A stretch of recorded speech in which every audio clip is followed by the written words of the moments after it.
Hello guys, welcome back to our channel. Are you guys facing issues to log in into your Trust Wallet app? If that's so, then this video might help you out. Without further ado, let's get started.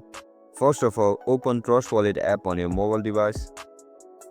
Once you open the Trust Wallet app, now you need to enter the passcode that you have entered before to create an account. If you guys don't know how to create an account on Trust Wallet app on your mobile or iPhone devices, then make sure to check out our guide on how to create an account on it. So just simply enter your passcode.